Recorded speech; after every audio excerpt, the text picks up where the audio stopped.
United States in World War II, America turns the tide. Mobilizing for defense, after Japan attacked Pearl Harbor, they thought America would avoid further conflict with them. The Japan Times newspaper said America was trembling in their shoes. But if America was trembling, it was with rage, not fear. Remember, Pearl Harbor was the rallying cry as Americans entered World War II. Americans rushed to enlist.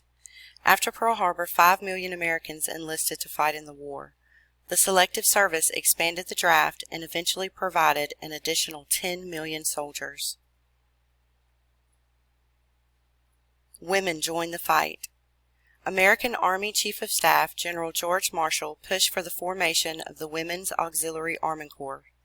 Under this program, women worked in non-combat roles such as nurses, ambulance drivers, radio operators, and pilots.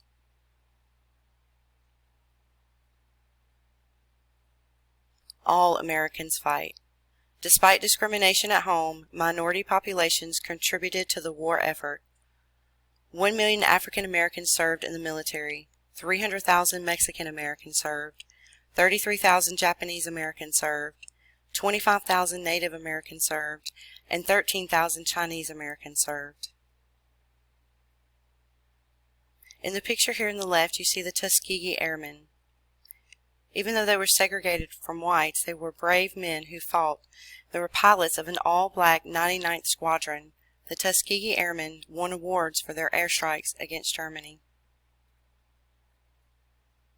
In this picture here in the middle, these are the Golden 13. The Great Lakes officers scored the highest marks ever on the officers' exam in 1944.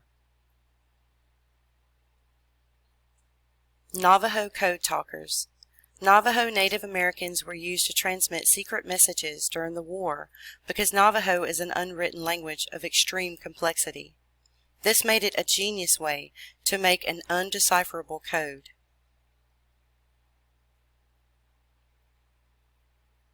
A production miracle. Americans converted their auto industry into a war industry. The nation's automobile plants began to produce tanks, planes, boats, and command cars. Many other industries also converted to war-related supplies. Laborers' contribution. By 1944, nearly 18 million workers were laboring in war industries, 3 times the number in 1941. More than 6 million of these were women, and nearly 2 million were minorities.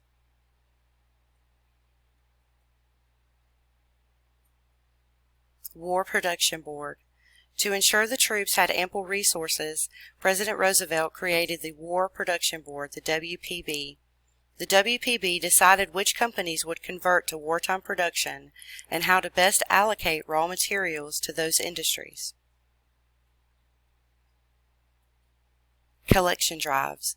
The WBP also organized nationwide drives to collect scrap iron, tin cans, paper, rags, and cooking fat for recycling.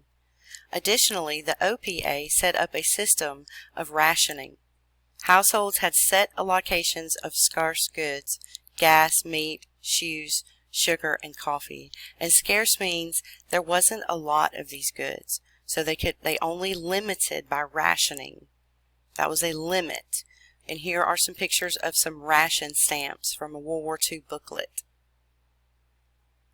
So the DPR set up rationing for fair distribution of scarce items. Scarce goods were assigned a number of points. Citizens got ration books of points for food, clothing, gas, and oil. If someone used their ration stamps, they went without until the next ration book was issued. If you complained, people would say, "Don't you know there's a war on?" That was a common response. So this is an example of all Americans participating in the war effort. A new prosperity. The production needed for World War II takes America out of the Great Depression. Due to the war, unemployment vanished. Everyone could and did get a job or enlist. There was a 50% pay increase from 1940 to 1945. So industries are back up and running. They're making war products. People are working. They're getting paychecks. And the economy is on the rise. Another way that the government got money for war was the sale of war bonds. Ads and posters promoted by the War Department and celebrities encouraged Americans to help fund the war.